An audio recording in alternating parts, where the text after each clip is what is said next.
Good morning. Today we're going to be reading from Titus chapter 2, verses 11 through 14. For the grace of God has appeared that offers salvation to all people.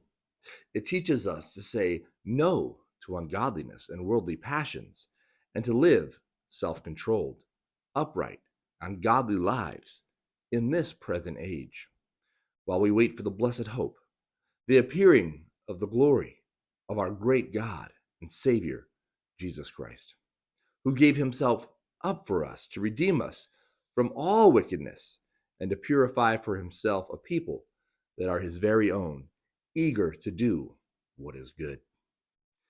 As we celebrate Christmas and as we think of Jesus coming to earth, of the Father sending his Son to come and lay in a manger and to one day grow and to even die and take on the sin of the world, we often just have hope and expectation, and we want to celebrate, and we should, as we've been talking about in Advent.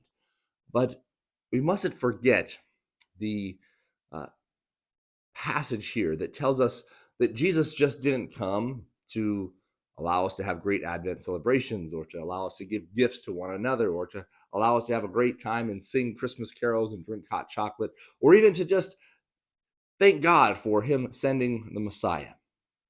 All good things. But this verse tells us here that Christ was sent. Christ appeared to teach us to say no to ungodliness. So not only does he die for us and take upon our sin, but he lives as an example. And this is another reason we have to indeed celebrate, because he gives us an example and teaches us to say no to ungodliness and worldly passions, to live self-controlled, not just for the hope of heaven where that will be fulfilled and completed, but upright and godly lives in this present age. Meaning the hope of heaven and eternity that we have is being started here. So let's read that just all through.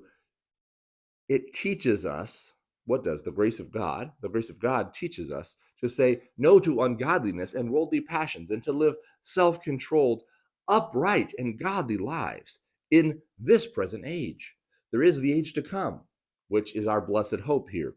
But even in this age, God begins to transform our lives. But he teaches us to transform our lives. So that's important, right? We have to be taught. We have to grow.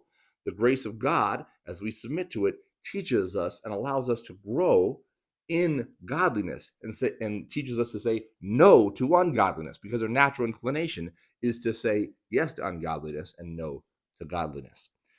However, here is this Christmas story. We wait for this Advent. We wait for the blessed hope. Verse 13, while we wait for the blessed hope, the appearing of the glory of our great God and Savior, Jesus Christ. So what is the hope of the believer? The hope of the believer is not just the work that he's doing here in this present age, which he just said, which is something that he's doing in us, but the ultimate hope, right? This grand hope of the believer is the appearing of our great God and Savior, Jesus Christ. So we do here at Advent anticipate the coming of God to return for us, because as we live godly lives, as we say no to ungodliness, we yearn for that eternal city in which all things will be made new.